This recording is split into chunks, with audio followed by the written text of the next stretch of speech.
오늘 하나님께서 우리에게 주시는 말씀 보도록 하겠습니다. 마태복음 5장 1절부터 12절까지 말씀입니다. 같이 한 목소리로 읽도록 하겠습니다.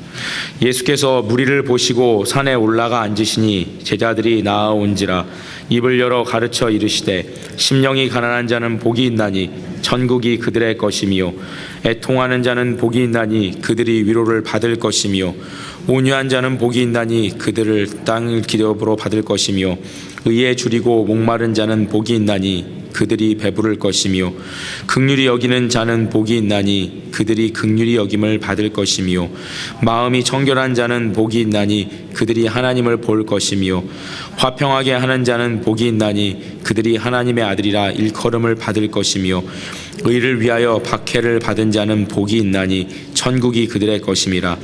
나로 말미암아 너희를 욕하고 박해하고 거짓으로 너희를 거슬러 모든 악한 말을 할 때에는 너희에게 복이 있나니 기뻐하고 즐거워하라. 하늘에서 너희의 상이 큼이라. 너희 전에 있던 선지자들도 이같이 박해하였느니라. 아멘. 오늘 이 말씀을 가지고 담임 목사님께서 행복의 열쇠라는 제목으로 말씀 전해 주시겠습니다.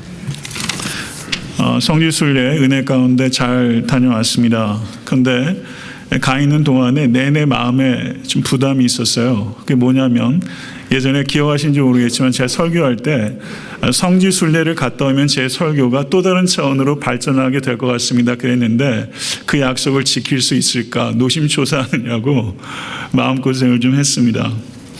진담입니다. 이번에 예루살렘 성지순례를 다녀오면서 제가 설교가 얼마나 비약적으로 발전할지는 모르겠지만은 제 개인적인 영적 여정과 목회에 있어서는 매우 중요한 변곡점을 맞이했다라고 제 개인적으로는 확신했습니다. 이스라엘을 경험한 것은 제게 각성과 그리고 아픔과 소망과 경의를 가져다 주는 놀라운 경험이었습니다. 이스라엘을 다녀오신 분도 계실 것이 생각됩니다. 그렇지만 이스라엘 제가 막상 경험해 보니까 나라 전체가 하나의 박물관이라고 이야기할 수 있을 만큼 역사적으로, 문화적으로, 그리고 지형학적으로 상상을 초월하는 그야말로 하나의 보배와 같은 나라가 바로 이스라엘이라는 것을 말씀드릴 수 있겠습니다. 이번 성지순례가 특별히 의미가 깊었던 것은 이번에 여행을 가이드했던 분이 김진산 박사라는 분입니다. 특별히 한국에서 제가 기억하기로는 열왕기 하나 역대하를 지금 번역위원으로 들어가고 있는 구역학 박사입니다. 예루살렘에서 10년도 넘게 히브리 대학과 랍비 대학에서 수학했고 그리고 구역학 박사가 되었습니다. 히브리어는 제가 생각할 때 한국 전체에서 가장 잘하는 사람이 아닌가 싶고요. 고대 근동 역사와 이스라엘 역사, 고고학의 두루 해박한 정통한 학자입니다. 그분의 해설을 통해서 이스라엘 성지순례를 할 수 있었다는 것은 그야말로 굉장한 축복이었습니다. 김진삼 박사와 제가 약속한 것이 내년도 4월에 한국에서 대학교에서 강의하고 있기 때문에 그 4월에 그 잠깐 브레이크 있는 기간에 저희 교회가 성지순례를 왔을 때 그분이 다시 한번 여행을 가이드해 주기로 저희가 약속했습니다. 내년 4월에 이 자리에 계신 많은 성도님들께서도 예루살렘 성지순례를 기도하는 가운데 준비하셔서 같이 동행하면 참 좋을 것 같습니다. 이번 성지순례 여정 가운데 제 심장이 본격적으로 뛰기 시작한 것은 둘째 날이었습니다. 둘째 날 제가 성경으로만 대할 수 있었고 사진으로만 대할 수 있었던 갈릴리 호숫가 그리고 갈릴리 호숫가 산자락에 위치한 팔복교회를 방문했을 때부터 제 심장이 격하게 뛰기 시작했습니다. 팔복교회를 들어갔을 때 이번에 미주 선교회 중부지방의 동역자들과 더불어 같이 그곳에서 찬양을 올려드릴 때 주체하기 어려운 그런 감동을 경험했습니다. 제가 셀러폰으로 그때 찬양 드렸던 것의 일부를 녹화해 왔습니다. 다소 미흡하지만 같이 보시면서 그때의 감동을 같이 느낄 수 있는 은혜가 여러분과 저에게 임할 수 있게 되기를 바랍니다.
사진 한 장 연이어 보여주시죠.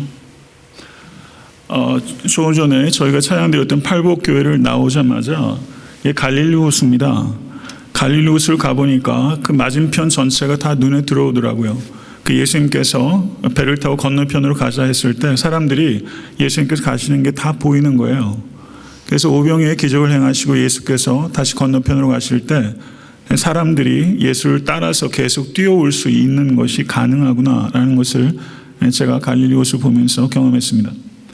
이 산자락 어딘가에서 주님께서 앉으셔서 산상수훈의 가르침을 가르치시곤 하셨습니다. 예수께서 앉으사 가르치셨다고 했을 때 그 시제가 에오리스 텐스가 아니라 임퍼펙트 시제가 사용되고 있는 것은 예수님께서 산에서 한 차례 가르치신 것이 아니라 예수께서 산에서 지속적으로 반복적으로 산상수훈의 가르침을 주셨기 때문입니다.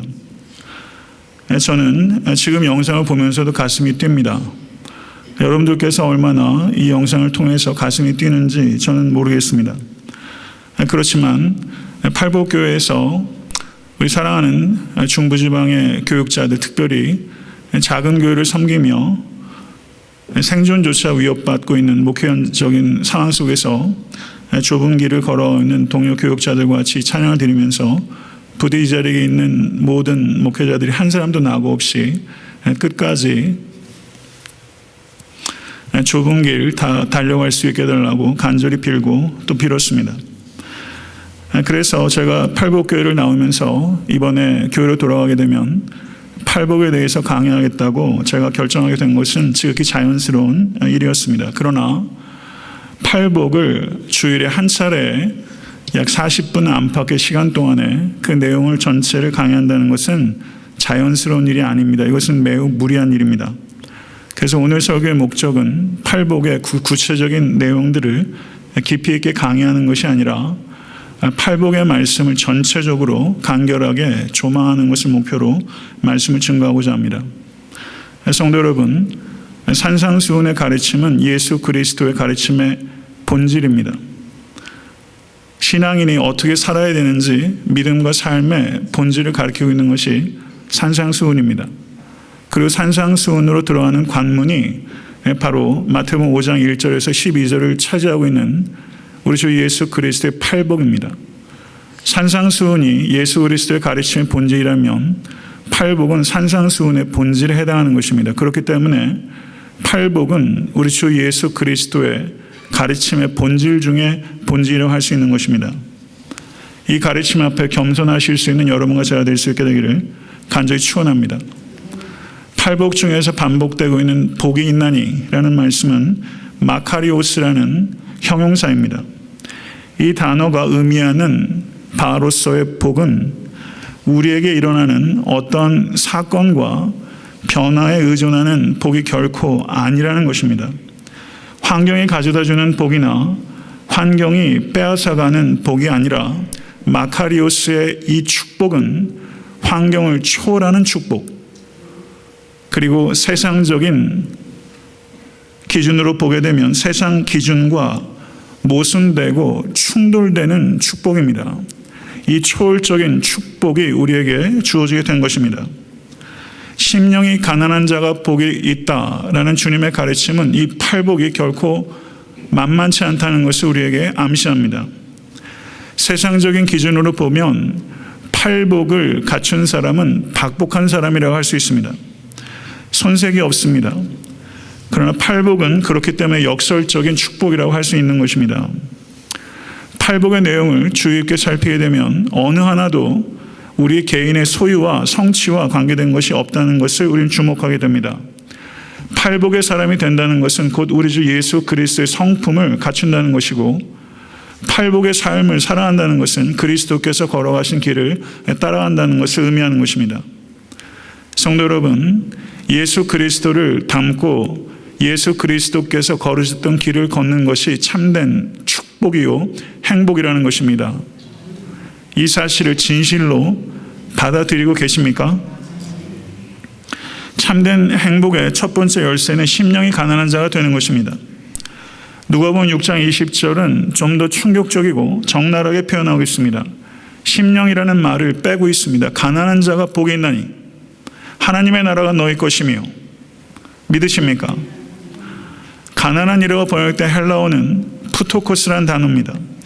이 단어는 다른 사람들과 비교해서 상대적으로 빈곤한 것을 나타내는 것이 아니라 완전히 파산한 절대적인 빈곤을 의미하는 것입니다. 완전히 파산하여 절대적으로 빈곤한 자는 복이 있다. 이것이 예수 그리스도의 말씀입니다. 누가복음 16장 20절에서는 거지 나사로를 이야기할 때 푸토코스 나사로라고 말하면서 이 푸토코스가 거지를 의미했고, 마가복음 12장에서는 두렙돈을 바쳤던 가난한 과부라고 했을 때 그 과부를 묘사하는 가난함이 바로 푸토코스의 가난함입니다. 성도 여러분, 고대 헬라 사회에서 이 푸토코스는 신약 성경 이전에는 한 차례도 긍정적인 의미로 사용된 적이 없는 그런 단어입니다. 매우 비참하고 수치스러운 가난함, 어느 누구도 흠모하지 않는 가난함, 그런 비참함을 가지고 있는 가난함, 그것이 푸토코스입니다. 근데 예수께서는 물론 아람어로 말씀하셨지만 심령이 가난한 자는 복이 있느니 라고 경악스러운 가르침으로 이 팔복을 시작하셨던 것입니다. 성도 여러분, 이 말씀을 들었을 때 헬라인들이 얼마나 충격을 받았을까 하는 것을 상상하는 것은 어렵지 않습니다. 헬라인들만 심령이 가난한 자는 복이 있나니라는 말씀에서 충격을 받았겠습니까? 이 자리에 있는 우리 모두도 가난을 좋아하지 않습니다. 성도 여러분, 대부분의 사람들은 가난을 행복의 조건이라고 여기지 않습니다. 거의 그런 사람 없을 것입니다. 대부분의 사람들은 가난을 행복을 방해하는 가장 위험한 적이라고 생각하고 있는 것이 엄연한 현실입니다. 성도 여러분, 이 자리에 어떤 성도님은 물질적으로 심각한 곤란 가운데 처한 분이 계실 수 있다고 생각합니다. 사업의 어려움을 겪고 계신 분이 계실 수 있습니다. 빈곤의 직면에서 불면의 밤을 하얗게 세우고 있는 성도가 계실 수 있습니다. 그분에게, 그 눈물이 흐르는 성도에게 심령이 가난한 자는 복이 있나니 라는 이 말씀을 전한다면 기대할 수 있는 것은 냉소밖에는 없을 것입니다. 그러나 성도 여러분, 이것이 우리 주 예수 그리스도의 가르침입니다. 가난은 우리에게 불편을 가져다 줄 수 있지만 결코 불행을 가져다 줄 수 있는 것은 아닙니다. 만약에 내가 가난하기 때문에 나는 불행할 수밖에 없다고 생각하고 있다면 그것은 자신의 불행의 책임을 가난에 전가하는 매우 미성숙한 태도라는 것을 우리는 깨닫고 회개해야만 되는 것입니다. 성도 여러분, 가난에 대해서 부끄러워하고 계신 성도 계십니까? 내 집에 다른 사람 초청하는 거 부담스러워 하실 만큼 가난하다고 여기십니까? 성도 여러분, 가난은 불명예스러운 것이 결코 아닙니다. 다만 그 가난이 게으름과 성급함과 어리석음과 잘못된 탐심으로 기인하는 것이라면 그 가난만이 불명예스러운 것입니다. 우리가 진심으로 수치스럽게 생각해야 되는 것은 물질의 가난함이 아니라 심령의 가난함이 없는 것을 수치스럽게 생각해야 되는 것입니다. 심령이 가난한 자는 누구입니까? 그것은 다른 사람들과의 비교를 통해서 가난을 느끼는 것이 아니라 거룩하시고 광대하신 하나님 앞에서 자신의 한계를 느끼며 나는 참으로 무가치하며 나는 참으로 무능력하며 나는 참으로 무의미하다는 것을 철저하게 깨닫고 자신의 소유나 지식이나 혈통이나 능력이나 자신의 도덕이나 여한 행동을 의지하지 않고 오직 하나님만을 의지하는 사람, 그 사람이 심령이 가난한 사람입니다. 우리가 이 보배를 질그릇에 가졌으니 이는 심히 큰 능력은 하나님께 있고 우리에게 있지 아니함을 알게 하려 합니다. 성도 여러분, 이 자리에 있는 모두는 질그릇에 불과할 뿐입니다. 나는 질그릇에 불과할 뿐이고 모든 능력은 여호와 하나님으로부터 말미암는다는 것을 진심으로 받아들이는 성도는 겸손할 수밖에 없고 동시에 담대합니다. 심령이 가난한 성도만이 진심으로 오직 여호와 하나님께 영광을 올려드릴 수 있다는 것을 받아들이실 수 있는 여러분과 제가 될 수 있기를 간절히 축원합니다. 참된 행복의 두 번째 열쇠는 애통하는 자가 되어야 한다는 것입니다. 슬픔을 나타내는 성경 언어가 성경에 무려 9가지가 등장합니다. 그만큼 슬픔은 얼굴을 달리하며 우리의 인생을 덮칩니다. 인간의 삶에 얼마나 다양한 슬픔들이 많은지 모릅니다. 오늘 본문에 나타나는 애통하는 자라고 했을 때 사용되고 있는 그리스어는 펜세오라는 단어입니다. 이 단어가 구약 성경을 헬라어로 번역한 셉터진트 70인역에 창세기 37장 34절에 야곱이 사랑하는 아들 요셉이 짐승에 찢겨서 죽었다는 것을 들었을 때 야곱이 창자가 끊어지고 뼈가 녹아내리는 애통을 표현한 것이 이 펜세오의 애통입니다. 그렇게 애통하는 자가 복이 있다니, 이것이 주님의 가르침입니다. 성도 여러분, 요즘 현대인들은요, 조이란 말을 잘 사용하지 않고 fun이란 말을 사용합니다. 세상 사람들도 참된 기쁨은 찾기 어렵다는 것을 어느 정도 수긍한다고 생각해요. 세상 사람들이 fun을 쫓아요. 미국의 저명한 문화평론가 닐 포스트만이라는 사람이 미국 문화를 진단하면서 미국 문화는 오락을 즐기다가 죽음에 이르는 문화라고 정확하게 미국 문화를 총평했어요. 무엇이든지 재미가 있어야 된다. 이것이 이 시대의 이데올로기입니다. 이 이데올로기가 침투에 들어가지 않은 영역이 없어요. 종교조차 재미있어야 돼요. 설교조차 재미있어야 돼요. 재미가 없으면 듣질 않아요. 재미라는 이데올로기가 세상에 가득합니다. 무한정한 재미 욕구, 이 욕구가 다스려지질 않습니다. 이것이 여러분과 제가 속한 현대 문화의 위기의 본질입니다. 이것을 아셔야 됩니다. Boys be ambitious, 소년이여 야망을 가져라. 요즘 이런 말 애들한테 먹히지 않습니다. 소년이여 재미를 즐기라. 이게 먹히는 것입니다. 교육도 재미와 연관이 되어야 되는 것입니다. 성도 여러분, 우리의 삶이 황폐해지는 것은 재미가 없어서가 아니라 너무 재미거리가 많기 때문입니다. 이것이 우리의 문제입니다. 성도 여러분, 재미없는 것에 대해서 우리가 얼마나 무감각하고 그리고 관심이 없는지 몰라요. 이러한 문화적인 세태 속에 살아가는 현대인들에게 애통하는 자는 복이 있나니 라는 가르침은 속이의 경일기입니다.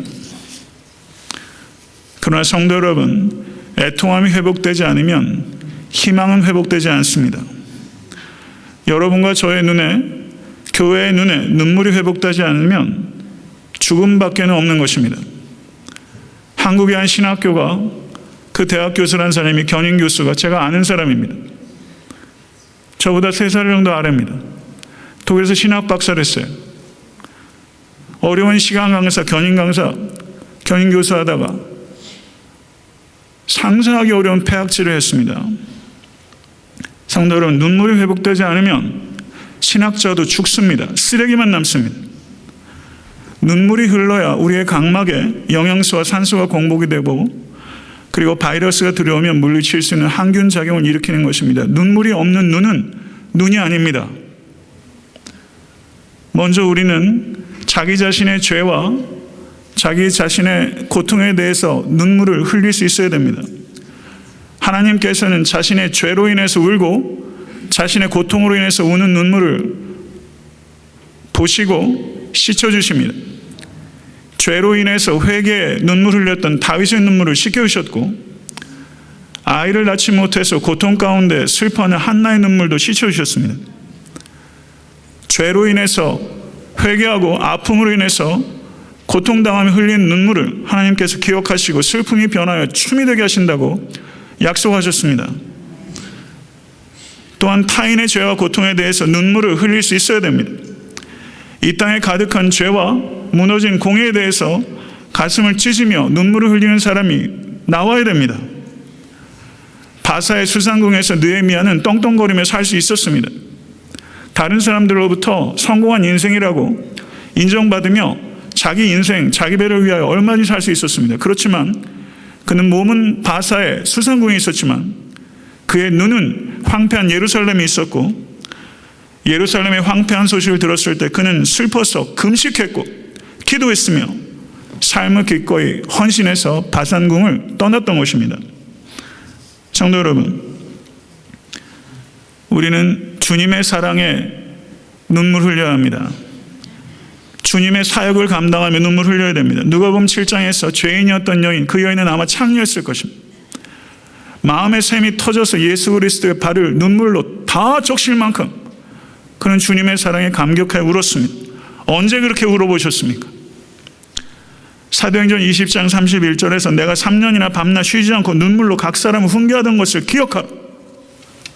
사도 바울은 눈물의 사도였습니다. 이 땅의 교육자들한테 회복되어야 되는 것은 전임 교수 자리가 아니라 눈물이 회복되어야 되는 것입니다.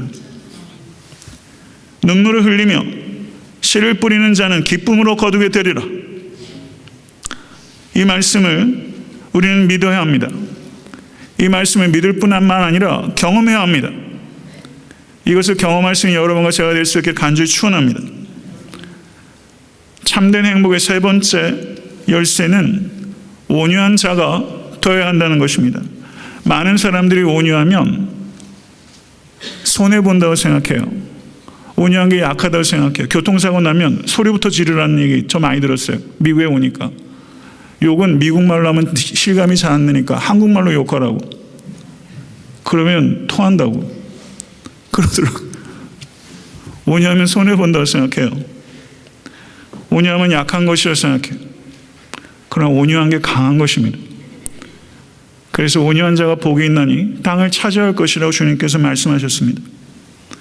그런데 주님께서 원하시는 이 온유함은 태생적으로 성격 좋은 정도로 의미하는 것이 아닙니다. 이것은 사모하고 기도하고 훈련하면서 배워야 되는 우리 주 예수 그리스도의 성품입니다. 성령께서 빚어주시는 열매입니다. 성도 여러분, 이 자리에 날 때부터 온순한 사람이 있을 거예요. 저는 날 때부터 온순한 사람 아닙니다. 날 때부터 온순한 사람이 있을 거예요. 그런데 날 때부터 온순해도 날 때부터 성격 좋다고 해서 악을 악으로 갚지 않고 욕을 욕으로 갚지 않고 도리어 복을 빌어주며 살 수 없습니다. 성경에서 얘기하는 온유함의 수준은 성격 좋은 거 가지고 될 수 있는 수준이 아니에요. 그렇기 때문에 예수 그리스도께서 나는 마음이 온유하고 겸손하니 나의 멍에를 메고 내게 배우라. 온유를 배울 수 있는 진정한 출처는 우리 주 예수 그리스도 한 분입니다. 온유함이라고 번역된 성경 언어가 프라우스란 단어입니다. 이 프라우스란 단어는 야생의 짐승을 잘 훈련했을 때 사용되는 단어입니다. 성도 여러분, 야생말을 길들여 본 경험은 이 자리에 아무도 없습니다. 우리는 길들여진 말도 타는 것을 두려워해요. 이번에 성지순례 가면서 말을 탈 기회가 있었는데 제가 탈게요, 안 탈게요? 길들여진 말도 타기가 무섭더라고요. 길에 안 들여진 말 못합니다. 길에 안 들여진 야생말, 성도 여러분, 훈련시키다 보면 갈비뼈가 채워가지고 멍석이 일쓰고 낙마하게 되면 크게 문제가 됩니다. 그리고 이 말들이 예고하고 똥을 쌉니까? 오줌을 쌉니까? 배설물에 온팡 몸이 젖기 일쑤예요. 그런 과정을 겪지 않으면 야생마를 길들일 수 없습니다. 우리 안에 이와 같은 야생마가 있다는 것입니다. 예수 그리스도로부터 온유를 배움으로 말미암아 훈련의 과정을 거쳐야 우리는 잘 길들여진 말과 같이 우리의 죄된 화를 내는 본성들을 다스릴 수 있게 되는 것입니다. 성도 여러분, 그러나 우리가 온유를 배워야 하지만 우리가 온유를 배우면서 거룩한 분노를 나타내는 것을 버려서는 안 됩니다. 죄악된 분노는 버려야 되지만 거룩한 분노는 마땅히 나타내야 될 줄로 믿습니다. 우리가 지나친 분노라는 극단을 피하기 위해서 죄에 대해서 지나친 냉담을 나타내는 또 다른 극단에 빠지는 죄를 범해서는 안 되는 것입니다. 예수 그리스도께서는 온유하셨지만 죄에 대해서는 단호하셨고 예루살렘 성전을 뒤엎으신 만큼 예수 그리스도께서는 맹렬하게 죄에 대한 분노를 나타내셨습니다. 현대의 많은 그리스도인들이, 여러분과 저를 포함해서 현대의 많은 그리스도인들의 문제는 죄에 대해서 아무런 분노도 나타나지 않는다는 사실입니다. 이것은 매우 비극적이고 위험한 것입니다. 우리는 매우 위험한 상태에 있습니다. 매우 위험합니다. 여호와를 사랑하는 너희여 악을 미워하라. 이것이 하나님의 말씀입니다. 여러분과 그리스도가 얼마나 가까운가 하는 것은 죄에 대해서 여러분이 그리스도와 같은 태도를 가지고 있는가 하는 것으로 가늠이 되는 것입니다. 죄에 대해서 그리스도와 같은 반응을 나타내야 하는 것은 그리스도인들의 거룩한 의무입니다. 만약에 우리가 죄된 현실에 대해서 반응하지 않고 침묵한다면 죄된 현실은 개선되지 않고 시간이 지나면 악화될 것입니다. 분노해야 할 때 분노하지 않게 되면 죄를 묵인하는 것이고 죄를 키우는 또 다른 죄악이라는 것을 기억하실 수 있는 여러분과 제가 될 수 있게 되기를 간절히 바랍니다. 올 한해 여러분과 제가 사역하면서 가져야 되는 목표가 있어요. 교회에서 화 안 내기. 교회에서 화 안 내기. 사역하면서 화 안 내기. 교회에서 사역하면서 화를 다스리지 못하면 마귀가 그 틈을 탑니다. 반드시 탑니다. 화를 내는 것, 분노는 마귀가 가득 찬 트로이의 목마가 같은 것입니다. 이걸 기억하십시오. 트로이의 목마예요. 저를 한번 따라하세요. 교회에서 봉사하는 것보다 중요한 것은 화내지 않는 것이다. 성경 말씀은 아니지만 아멘 할 만한 얘기예요. 교회에서 봉사하는 것보다 중요한 것은 화내지 않는 것입니다. 올 한해 성도 여러분, 목장과 부서에서 여러분 섬기실 때, 그리고 여한 사역을 하실 때 성도 여러분, 화를 내지 않기 위해서 각별히 주의하십시오. 마귀가 틈을 타는 죄악된 분노가 아니라 마귀에게 타격을 가하는 거룩한 분노를 표현하는 온유한 성도와 교회가 될 수 있기를 간절히 축원합니다. 참된 행복의 네 번째 열쇠는 의에 줄이고 목마른 자가 되어야 한다는 것입니다. 이스라엘 가니까요, 참 지형학적으로 풍성해요. 얼마나 광야가 넓고 황량한지 이루 말할 수가 없어요. 거기에 다니는 양들을 봤어요. 예수 그리스도께 나는 선한 목자니, 선한 목자는 양들을 위해서 목숨을 내어놓는다는 말이 실감이 되더라고요. 성도 여러분, 그 광야에서 이스라엘 백성들이 겪었던 배고픔과 목마름은 북미에 사는 여러분과 저는 모릅니다. 솔직히 인정해야 돼요. 이 목마름과 이 배고픔은 여러분과 저는 몰라요. 의에 줄이고 목마른 자는 복이 있는 이 말씀은 굶주려 죽어가는 사람이 음식을 강망하고 물이 없어 목이 타 죽어가는 사람이 한 방울의 물을 갈망하는 것처럼 의를 추구하는 자는 복이 있다는 뜻입니다. 이러한 갈망이 여러분과 저에게 있습니까? 이러한 갈망이 여러분과 저에게 회복되어야 되는 것입니다. 이것은 주님께서 우리에게 던지는 매서운 질문입니다. 너희들은 굶어 죽어가는 사람처럼, 목이 타 죽어가는 사람처럼 디카이오스의 의에 대해서 갈망하고 있느냐? 매서운 질문입니다. 성도 여러분, 이 자리에 있는 어느 누구도 우리 자신의 의로 말미암아 하나님으로부터 구원받은 사람 없습니다. 우리의 의는 예수 그리스도로부터 온 것입니다. 그렇지만 우리는 전적인 은혜로 의롭다 인정을 받았지만 구원받은 하나님의 자녀는 의롭게 살아가야 되고 의롭게 살아갈 수 있도록 성령을 우리에게 부어주십니다.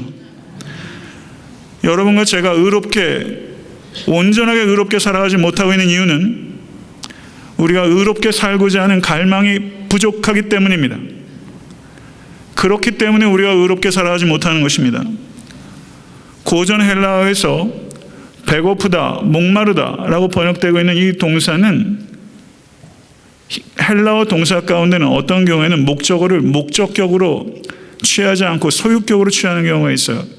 근데 배고프다 목마르다인 동사는 고전 헬라어에서는 소유격으로 목적격을 취합니다. 그런데 오늘 본문에서는 목적격 텐 디카이오스는 목적격으로 목적어를 취했어요. 이것은 무슨 뜻이냐면 부분적으로 의에 대해서 목마르고 배고픈 자는 복이 있나이는 뜻이 아니라 모든 의에 대해서 배고픔을 느끼며 목마름을 느끼는 자가 복이 있나이라는 뜻입니다. 부분적으로 의에 대해서 갈망을 하는 것이 아니라 전체적이고 총체적인 의에 대해서 갈망하는 자가 복이 있나니, 이것이 주님의 말씀입니다. 영국의 소설가 로버트 루이스 스티븐슨이라는 사람이 이런 말을 했어요. 나는 만물이 궁극적으로 협력하여 선을 이루는 것을 믿습니다. 그런데 내가 만약 깨어나 보니 지옥이라 할지라도 나는 여전히 그것을 믿을 것입니다. 이렇게 말했어요. 모든 것이 협력해서 선을 이룰 것을 믿습니다. 그러나 내가 만약 눈을 떠서 깨어보니 지옥이라 할지라도 나는 그 말씀을 믿을 것입니다. 성도 여러분, 우리가 살고 있는 삶의 주변을 한번 보세요. 지옥입니까? 천국입니까? 아수라장입니다. 부당한 삶을 살아가는 사람이 있는가 하면 부당한 삶을 강요받는 사람들도 많이 있어요. 얼마나 부조리가 많은 세상인지 모릅니다. 지옥같이 악합니다. 이 시대 속에서 정의를 맹렬하게 추구하며 그리고 그 정의를 평화의 형식을 통하여 실천하기 위해서 지혜롭게 그리고 자기희생적으로 살아가는 사람, 그 사람이 복된 사람입니다. 그러한 사람이 너무나 필요한 것입니다. 모쪼록 여러분과 제가 그러한 사람 될 수 있게 될 간절히 축원합니다. 참된 행복의 5번째 열쇠는 긍휼히 여기는 자가 복에 있다는 것입니다. 긍휼이라는 말이 헤세드입니다. 히브리 말로 헤세드고 그리스어로 엘레오스라는 단어입니다. 이 단어가 신구약 성경에 169회 나타나는데 이 용례 중에 무려 90% 이상이 하나님의 거룩한 성품을 나타냅니다. 하나님의 행동을 나타냅니다. 이 긍휼은 하나님의 넘치며 충실한 사랑과 자비를 의미하는 것입니다. 하나님의 사랑은 충실합니다. 주의 인자와 성실, 인자가 헤세드입니다. 인자란 말이 나올 때 성실한 말과 동행할 때가 많이 있어요. 주의 인자는 충실한 것입니다. 그러한 인자하심이 여러분을 지키고 있다는 것을 믿으실 수 있게 간절히 축원합니다. 하나님의 긍휼은 감정이 아니라 행동입니다. 요한복음 3장 16절은 하나님이 세상을 이처럼 사랑하사로 끝나는 게 아니라 하나님이 이 세상을 이처럼 사랑하사 독생자를 주셨으니, 긍휼은 감정이 아니라 행동입니다. 그 한 행동으로 말미암아 우리가 구원을 얻은 것입니다. 긍휼의 하나님의 전적인 은총을 통해서 내가 구원받았다는 것을 진심으로 받아들이는 성도는 다른 사람들을 바라볼 때, 다른 사람들과 관계할 때 그 사람 안으로 깊이 들어가서 그 사람의 눈으로 보고 그 사람의 마음으로 느끼고 그 사람의 생각으로 생각하는 것입니다. 이것이 긍휼입니다. 긍휼히 여기는 자는 자기 중심성을 완전히 깨뜨린 사람입니다. 잠언 3장 3절을 보면 이렇게 말합니다. 인자와 진리가 내게서 떠나지 말게 하고 그것을 내 목에 매며 내 마음판에 새기라. 거기서 인자가 헤세드입니다. 인자와 진리가 내게서 떠나지 말게 하고, 인자와 진리는 반드시 결합해야 됩니다. 긍휼은 진리를 도외시해서는 안 된다는 것입니다. 하나님의 진리와 무관하게 긍휼을 베푸는 것은 죄입니다. 아합이 그 죄를 범했습니다.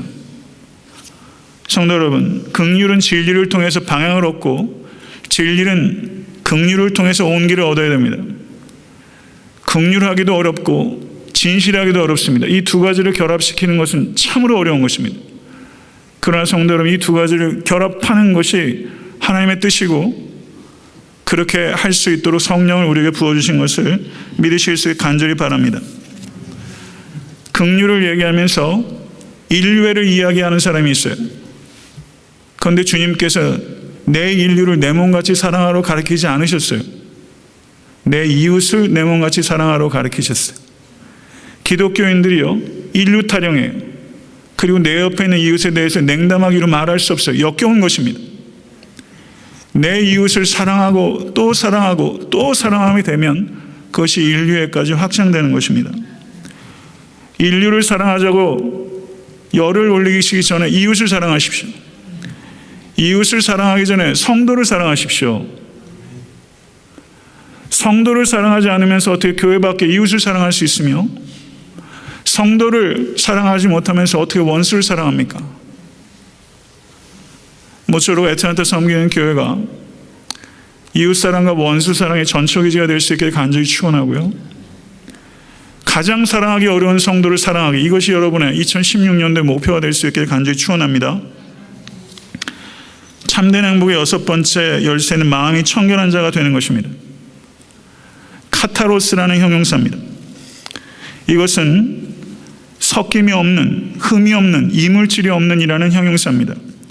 물리적인 의미에 적용되는 형용사였어요. 그래서 아무것도 섞이지 않은 우유, 불순물이 들어가지 않은 포도주, 합금된 것이 없는 깨끗한 키질한 정돈된 곡식들을 얘기할 때 카타로스라는 단어가 사용됐습니다. 그런데 이 단어가 사람에게 적용돼서 마음이 청결한 자라고 했을 때는 그 의도나 그 동기가 이질적이고 불순한 요소가 없는 사람, 그 사람이 마음이 청결한 자입니다. 고대 사회 비문을 보게 되면요, 비문에 카타로스라는 단어가 발견돼요. 이 사람은 정결한 사람이라는 거예요. 여러분의 삶은 뭘로 요약할 수 있겠어요? 카타로스, 안스로포스, 카타로스. 성도 여러분, 정결한 사람이라고 요약될 수 있는 삶을 살아가십시오. 그런데 외적으로는 정결해 보이고 아름다워 보이고 관대해 보이고 자기희생적으로 보이는 사람이니 실제 그 속에는 그 모든 동기가 자기 만족 그리고 자기 사랑으로 비롯된 사람들이 있어요. 몸을 불사도록 내어주면서 사랑이 없이 그런 행동을 할 수 있어요. 인간은 참 교묘하게 악합니다. 성도 여러분, 그러한 희생은 아무리 헌신적이라 할지라도 결국은 자기에게 영광을 올려드리는 또 다른 악입니다. 여러분, 이런 종교적인 위선을 경계하실 수 있는 여러분과 제가 될 수 있게 되기를 간절히 축원합니다. 여호와께서 내 아버지 다윗에게 이르시되 내가 내 이름을 위하여 성전을 건축할 마음이 있으니 이 마음이 내게 있는 것이 좋도다. 열왕기상 8장 18절의 말씀입니다. 하나님께서 다윗에게 성전을 건축하는 것을 허락하지 않으셨어요. 그런데 성전 건축할 마음이 있는 것은 기뻐하셨어요. 이 말씀 참 기가 막힌 말씀 아니에요? 이런 마음이 있어야 됩니다. 이런 마음이 있어야 돼요. 그런데도 불구하고 주께서 원치 않으면 할 수 있는 행동도 안 한 거예요. 이게 다윗의 행동이에요. 할 수 있는 행동을 안 한 행동, 이것이 다윗의 가장 위대한 행동 가운데 하나입니다. 할 수 있어도, 자기 희생적인 것이어도, 하나님의 이름을 위한 것이어도 주께서 원하는 것이 아니면 안 하는 것. 이 마음 아실 수 있는 여러분과 제가 될 수 간절히 바랍니다. 시편 기자가 나는 의로운 중에 주의 얼굴을 배우리니 깰 때 주의 형상으로 만족하리이다. 나는 의로운 중에 주의 얼굴을 배우리니 깰 때 주의 형상으로 만족하리이다. 우리는 언제 이런 소원을 좀 가져보겠어요? 저는 잠잘 때 꿈을 잘 안 꿉니다. 기억을 잘 못하는 건지도 모르겠어요. 꿈을 안 꿔요. 그런데 이번 성지순례 갔을 땐 꿈을 꿔서 시차가 바뀌니까 온갖 잡다한 꿈을 꾸더라고요. 그때 마음이 좀 씁쓸했어요. 꿈속에서도 주님과 만나야 되는데 나는 의로운 중에 주의 얼굴을 배우리니 깰 때 주의 영상으로 만족하리이다. 사도 바울이 고린도전서 13장에 얘기했던 것처럼 우리가 이 세상에 살면서 하나님의 얼굴을 구하는 것은 하나님을 보는 자는 죽습니다. 이 의미는 뭐라고 생각하세요? 성도 여러분, 우리가 주의 얼굴을 구하는 것은, 이 땅에서 주의 얼굴을 보는 것은 우리의 육안이 아니라 마음의 눈입니다. 우리가 이 세상을 살면서 주의 얼굴을 보는 것은 힘이에요. 그러나 우리가 죽고 그리고 또 예수 그리스도께 재림하신 후에 주의 얼굴을 대할 때는 그때는 얼굴과 얼굴을 대면해서 보게 될 것이고 지금 부분적으로 아나 그때는 전체적으로 알게 될 것입니다. 주의 얼굴을 보게 될 날을 소망 가운데 기다리신 모든 권속되실 수 있게 간절히 바랍니다. 기도는 주의 얼굴을 구하는 것이고 성도의 가장 큰 행복은 주의 얼굴을 보는 것입니다. 믿으시면 아멘 하세요. 이 기도, 이 행복 맛보실 수 있게 간절히 축원합니다. 참된 행복의 7번째 열쇠는 화평케 하는 자가 되는 것입니다. 이번 이스라엘 여행 가운데서 최북단으로 올라간 것이 헐몬산이에요. 해발 거의 3,000m 되는 높은 산입니다. 이번에 갔는데 날씨가 얼마나 좋았는지 몰라요. 정말 블레싱이었어요. 조금 높은 곳에 하려니까 이스라엘 전체가 조망이 돼요. 그래서 헐몬산이 예루살렘에서도 보였어요. 멀리 하얀 게 보이더라고요. 그런데 헐몬산에 막 도착을 했어요. 근데 헐몬산하고 연결되는 산맥 가운데 이스라엘 레이더 기지가 거기다 있어가지고 시리아를 다 내려다보고 있더라고요. 그래서 거기에 내렸는데 갑자기 기관총 소리가 나고 눈앞에서 펑펑 하더니 폭탄이 터지는 거예요. 시리아 내전을 제가 눈으로 본 사람이에요. 눈앞에서 전쟁이 벌어져 불과 눈에 보이는 관망하신 자리에서 얼마나 놀랐는지 몰라요. 유탄이라도 튈 수 있을 정도의 지근거리였습니다. 이스라엘 군대가 그럴 경우는 소개하는데 빨리 그 자리를 떴어요. 마음이 무겁더라고요. 그 시리아에서 탈출한 많은 난민들을 돕는 선교사를 이번에 또 가서 요르단에서 만났어요. 더 놀라운 일이 뭔지 아세요? 제가 묵었던 호텔에서 불과 1km도 안 되는 거리에서 테러가 일어났어요. 그 길을 아침에 6시에 교육자들과 더불어 일어나자마자 식사도 안 하고 골고다 길을 올라갔어요. 비아 돌로사라고 주님께 십자가 씌었던 길을 따라서 갔어요. 그런데 골고다 언덕에 딱 도착했는데 어찌된 일인지 그 교회가 안에 무슨 미사가 있었는지 문이 닫혔어요. 다음 날은 제가 미국을 와야 되는 날에 그렇게는 못 떠나겠더라고요. 그래서 제가 다른 목사님들한테 그래도 골고다는 가야 되지 않습니까? 다시 얘기했어요. 그래서 저녁 7시에 문을 닫아가지고 5시 한 반쯤에 얼마나 서둘러가지고 땀을 뻘뻘 흘리며 거길 갔어요. 그래서 예수 그리스도의 십자가에 못 박혔던 그 패인 자리, 죽으신 후에 누웠던 자리, 그 자리를 보고서 돌아왔어요. 가슴이 뛰었어요. 그런데 더 정말 가슴 뛴 일은 그 길로 가는 길 위에 다마스커스 게이트가 있는데 거기에서 오후 2시에 테러가 있었는데 곳곳에 이스라엘 군인들과 경찰들이 있습니다. 이 팔레스타인 남자 3명이 칼로 19살짜리 유대인 여경을 칼로 찔러가지고 한 사람이 죽고 한 사람이 중태인데 그 3사람은 그 자리에서 사살됐습니다. 제가 지나간 2번이나 지나간 그 길 위에서 그와 같은 살육이 벌어진 거예요.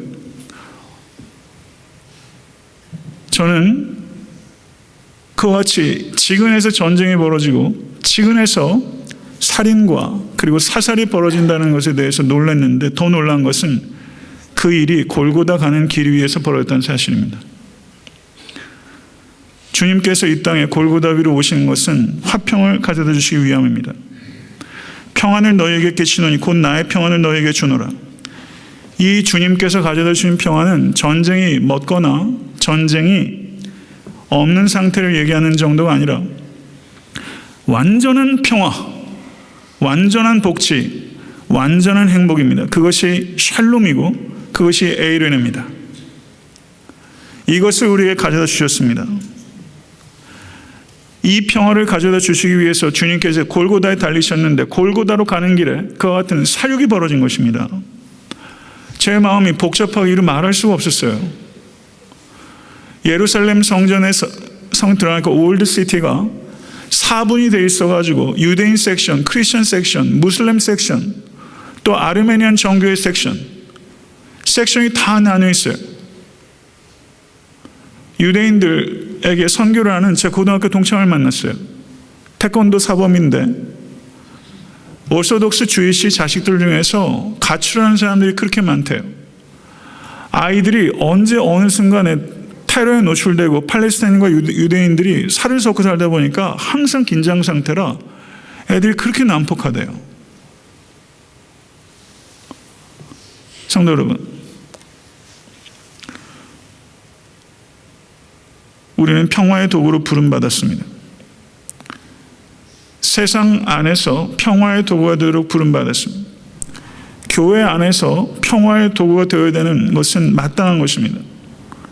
그러나 세상 안에서는 고사하고 교회 안에서도 여러분의 신앙생활 십수년, 수십 년, 평생 동안 해오시면서 평화의 도구로 쓰이셨습니까? 분열의 도구로 쓰임 받으셨습니까?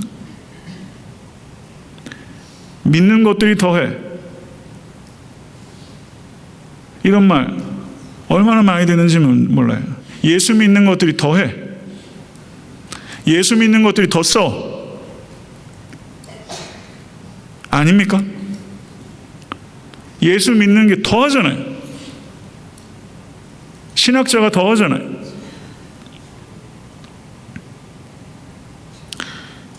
우리 교단 목사와 신학자가 그랬다는 것 때문에 예루살렘 버스 속에서 한동안 말을 할 수가 없었어요. 정말 더합니다. 해도 너무합니다. 성도 여러분, 주님께서 복되다고 하는 사람은 피스 러버가 아니라 피스 메이커라는 사실을 기억하십시오. 우리가 신앙생활하면서 문제를 만들고 싶어 하지 않아요. 불의에 대해서 묵인해요. 평화를 사랑하는 사람은 문제를 회피합니다. 그러나 평화를 만드는 사람은 말할 때 말하고 행동할 때 행동합니다. 그래서 아픔을 겪어요. 근데 피스 러버는 더 큰 악을 만들 수 있는 소지가 많다는 것을 우리가 알아야 돼요. 우리는 피스메이커로 부름받았다는 것을 기억하십시오. 이 사람과는 도저히 안 돼. 이유가 너무 많아요.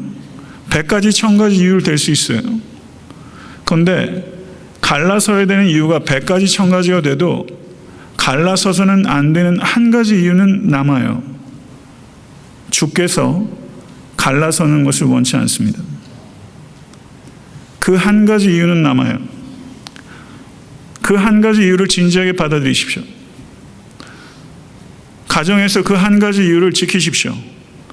애타한테 섬기는 교회가 그 한 가지 이유를 지키는 교회가 될 수 있게 간절히 바랍니다. 진리의 위배가 되지 않는 한, 성도 여러분, 이 한 가지 이유를 붙잡으실 수 있는 여러분과 제가 될 수 있게 간절히 축원합니다. 참된 행복의 8번째이자 마지막 열쇠는 의를 위하여 핍박을 받는 자가 되어야 된다는 것입니다. 우리 중에 핍박당한 사람이 있습니까? 핍박당하는 것을 누가 복이라고 생각합니까? 그런데 핍박당하는 것이 축복이라고 주님께서 말씀하셨어요. 이거는 역설의 극치예요. 극단의 역설입니다. 그러나 예수님께서는 충격적일 만큼 정직하게 가르치셨어요. 그때 사람들이 너희를 환난에 넘겨 주겠으며 너희를 죽이리니 너희가 내 이름 때문에 모든 민족에게 미움을 받으리라. 이거는 성경 시대에도 사실이고 우리가 살고 있는 이 시대에도 사실입니다. 그리고 북미에서도 이게 점점 사실이 되어가고 있어요. 증인이라는 말이 그리스어로 마르투스입니다. 근데 1세기에 증이란 말이 있었는데 1세기가 끝나기도 전에 이 증이란 말이 순교자라는 말과 같은 말이 됐어요. 그리스도의 증인은 그리스도를 위한 순교자가 된 거예요. 로마 시대에 엠퍼러 워십이 있습니다. 이번에 갔던 곳 중에 가이사라 빌립보, 내가 나를 사랑하느냐? 너희는 나를 누구라고 하느냐? 예수님께서 물으셨잖아요. 주는 그리스도시니이다. 그 장면에 가보니까 그 말씀을 전했을 법한 그 자리가 염소를 집어던지는 신전이고 로마 황제를 섬기는 신전이에요. 우상 덩어리더라고요. 그 산이. 거기에서 주님께서 물으신 거예요. 너희는 나를 누구라 하느냐? 이 질문을 지금 여러분과 저에게 주님께서 던지시고 계신 거예요. 엠퍼러 월십은요, 어떻게 시작됐냐면 로마 황제 숭배를 시작하려고 했을 때 클라우디우스 황제가 자기를 위해서 속주에서 신전을 만든다고 했을 때 클라우디우스 황제가 펄쩍 뛰었어요. 그런 일을 하게 되면 원로원의 반감을 사고 사람들이 나에 대해서 비판할 것입니다. 그래서 황제 숭배를 거절했어요. 그런데 로마 제국이 계속 팽창되면서 여러 나라와 민족이 통합이 되고 그리고 언어와 문화가 섞이면서 이 제국을 일관되게 통치해야 될 통치 이념이 필요했고 그것이 황제 숭배입니다. 그런데 여기서 또 하나 기억해야 될 것이 로마 사람들은 관용이 있었어요. 종교적으로 매우 관대했습니다. 이게 무슨 말인가 하면요. 딱 한 가지를 요청했어요. 한 묶음의 향을 태우면서 가이사가 주이시다. 한마디만 하면 제국의 공공의 안녕과 질서를 파괴하지 않는 한 믿고 싶은 대로 믿어라. 이게 로마의 정책이에요. 그러나 한 가지가 요청된 거예요. 가이사가 주이시다. 그러면 로마 시대 그리스도인들이 왜 죽은 거예요? 예배를 드릴 수가 없어서가 아니에요. 예배 드릴 수 있었어요. 지상에서 예배 드릴 수 있었어요. 그런데 왜 카타콤으로 앉아하세요? 가이사가 주이시다. 그 한마디를 할 수가 없기 때문입니다. 그 한마디를 할 수 없기 때문에 카타콤으로 들어왔고 그 한마디를 할 수 없기 때문에 죽임을 당했습니다.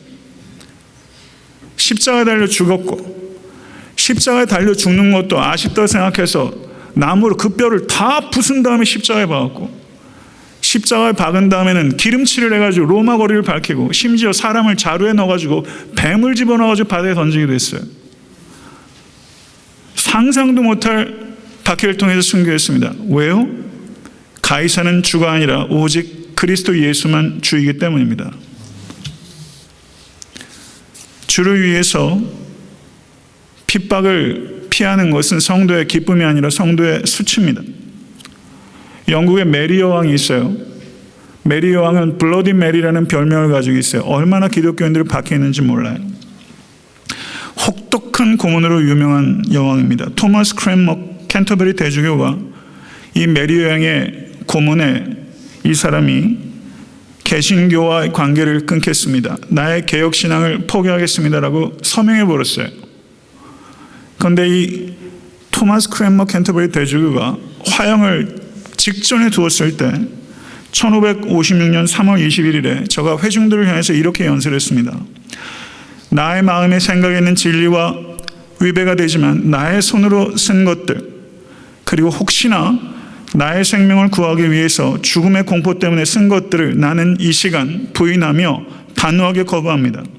나의 손이 먼저 죄를 범했기 때문에 나의 손이 먼저 형벌을 받아야 합니다. 만약 내가 화형을 당해야 된다면 나의 손이 가장 먼저 불에 태워질 것입니다. 그리고 토마스 크랜머 캔터베리 대주교가 실제 화형에 처해졌어요. 그가 얘기했던 것처럼 그는 불덩이로 자기 두 손을 집어넣었어요. 뭐라고 말하면 넣냐면 이것이 그 손입니다 라고 말하면서 불덩이 속으로 손을 집어넣었어요. 한마디 소리도 지르지 않았어요. 동요하지는 않았어요. 주를 위한 핍박으로부터 도망하는 것이 아니라 주를 위해서 핍박을 당해야 될 자리가 있다면 당하는 것이 성도의 면류관입니다. 이런 이야기를 설교한다고 제가 그렇게 살 수 있는 건 아니에요. 그리스도를 정말 사랑해야 그렇게 살 수 있습니다. 영국의 빅토리아 여왕이 종교개혁가 존 낙스가 죽었을 때 여기 하나님밖에는 아무것도 두려워하지 않는 자가 여기 잠들었도다. 하나님 밖에는 아무것도 두려워하지 않는 자가 여기 잠들었도다. 성도 여러분, 증인의 삶은 하나님 밖에는 아무것도 두려워하지 않는 삶입니다. 신앙생활이 왜 무기력하다고 생각하세요? 하나님은 두려워하지 않고 두려워하는 것이 지천이에요. 두려워하는 일, 두려워하는 사람이 얼마나 많은지 몰라요. 하나님을 두려워하는 만큼 다른 것을 두려워하지 않게 됩니다. 생명보다 소명이 귀중하다는 것을 진정으로 받아들이는 소명자는 주를 위해서 당하는 핍박에서 이상한 맛을 느껴요. 단맛이에요. 주를 위해서 당하는 핍박에 단맛이 있어요. 예수 그리스도를 믿으면서 주와 복음을 위해서 핍박을 당해야 되는 자리에 한 번도 서보지 못했다면 이 맛 못 본 것입니다. 이 맛 보실 수 있게 되길 간절히 바랍니다. 설교 초두에 팔복에 대해서 전체적이고 간결한 조망을 얻고자 한다고 목표를 말씀드렸는데 실패한 것 같습니다. 간결하지 못했어요.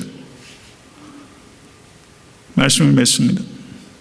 우리 주님께서는 가난한 자, 애통한 자, 온유한 자, 의에 줄이고 목마른 자, 긍휼히 여기는 자, 마음이 청결한 자, 화평케 하는 자, 의를 위하여 핍박을 받는 자가 복된 자이며, 바로 이어지는 말씀 속에서 그러한 자가 세상의 소금이며 세상의 빛이다 라고 말씀하셨어요. 진리입니다. 세상에서 들을 수 없는 가장 지독한 역설이에요. 팔복의 말씀을 제가 설교했다고 팔복을 제가 다 이해할 수 있겠습니까? 팔복의 말씀을 제가 얼마나 순종할 수 있다고 생각하십니까? 그러나 성도 여러분, 이 팔복은 매혹적입니다. 많은 믿음의 선진들이 이 팔복에 매료당했고 팔복의 삶을 살아갔어요. 성도 여러분, 오늘 이 아침에 여러분과 저는 물어야 됩니다. 얼마나 세상이 불확실한지 몰라요. 이 불확신의 길 위에서 언제까지 서성거리실 것입니까? 어떤 길 위에 계십니까? 제가 갈릴리 바닷가를 배를 타고 동료 교육자들과 건너면서 선상에서 예배를 드렸어요. 예배를 드리면서 불렀던 찬양이 이 땅의 황마음을 보소서였어요. 황무한 이스라엘 땅에서 이 땅의 황마음을 보소서라는 찬양은 남다르더라고요. 황무한 땅이 이스라엘뿐입니까? 아틀란타는 황무하지 않아요?